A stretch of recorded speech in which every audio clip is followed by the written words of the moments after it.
ஊடகவியலாளர் Felix Gerald கைது கொடும் அரசியல் பழிவாங்க நடவடிக்கை என்றும் நடப்பது மக்களாட்சியா பாசிச ஆட்சியா என்று நாம் தமிழர் கட்சியின் தலைமை ஒருங்கிணைப்பாளர் சீமான் தெரிவித்துள்ளார்.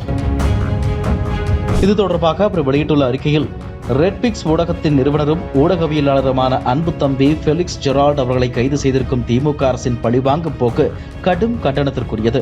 சவுக்கு சங்கர் பேசிய கருத்துக்களுக்காக பல்வேறு வழக்கு பாய்ச்சப்பட்டு ஏற்கனவே அவர் கைது செய்யப்பட்டுள்ள நிலையில் அவரது நேர்காணலில் நெறியாளுகை செய்ததற்காக பெலிக்ஸ் ஜெரால்டையும் தற்போது கைது செய்திருப்பது சட்டவிரோத நடவடிக்கையாகும். இது எந்த விதத்திலும் ஏற்புடையதல்ல.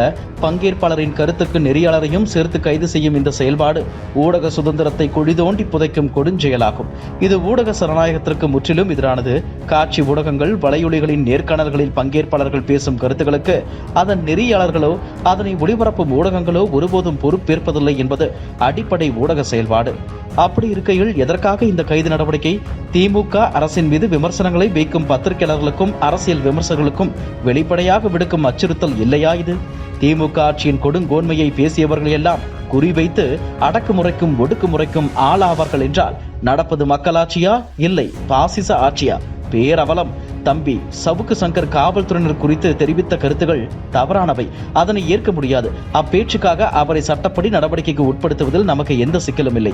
அதே சமயம் இதனை வாய்ப்பாக பயன்படுத்திக் கொண்டு அவரை சிறைக்குள் வைத்து துன்புறுத்துவதும் அடித்து உதைத்து கையை உடைப்பதும் அடுத்தடுத்து பல பொய் வழக்குகளை பாய்ச்சி அலைக்கழிப்பதும் கொடும் அரசியல் பழி வாங்கும் போக்கு இல்லையா? தமிழ்நாடு முழுமைக்கும் போதைப் பொருட்களை புழங்க விட்டுவிட்டு சவுக்கு சங்கரின் வாகனத்தில் கஞ்சாவை எடுத்ததாக கூறுவது நம்பும்படியாக இருக்கிறதா?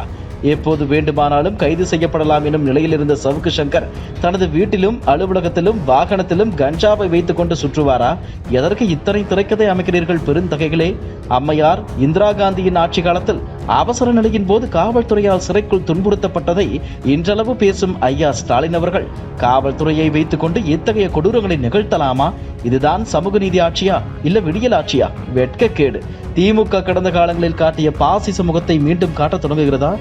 2006, 2011 ஆண்டு காலகட்டத்தில் நடத்திய கொடுங்கோல் ஆட்சிக்கு பின்னர் 10 ஆண்டு காலம் அதிகாரத்தை இழந்து நின்றது மறந்து போனதா? அதிகார திமிரிலும் பதவி தரும் மமதையிலும் எத்தனை காலத்துக்கு ஆட்டம் போடுவீர்கள் பெருமக்களே? பெரும் சாம்ராஜ்யங்களும் பேரரசுகளுமே வீழ்த்தப்பட்டிருக்கின்றன. ஹிட்லர், முசோலினி போன்ற பாசிஸ்டுகளே வரலாற்றில் வீழ்ந்திருக்கிறார்கள். மக்கள் கொடுத்த அதிகாரத்தில் தான் நீங்கள் எல்லாம் இன்று உயிரே நிற்கிறீர்கள். மக்கள் புறக்கணிக்க தொடங்கினால் மொத்தமாய் சரிந்து விழுவீர்கள். மிஞ்சி மிஞ்சி போனால் உங்கள் ஆட்டமெல்லாம் இன்னும் 2 ஆண்டுகள் தானே. அதற்கு பிறகு எங்கே இருப்பீர்கள்? ஆட்சியில் இருந்து கொண்டு அதிகாரத்தை தவறாக பயன்படுத்தி அடாவடித்தனமும் அட்டூழியமும் செய்யும் இது போன்ற பாசிச ஆட்சிகளையும் கொடுங்கோல் அரசுகளையும் மக்கள் கட்டாயம் தூக்கி எறிவார்கள் என ஆளும் ஆட்சியாளர்களை எச்சரிக்கிறேன்.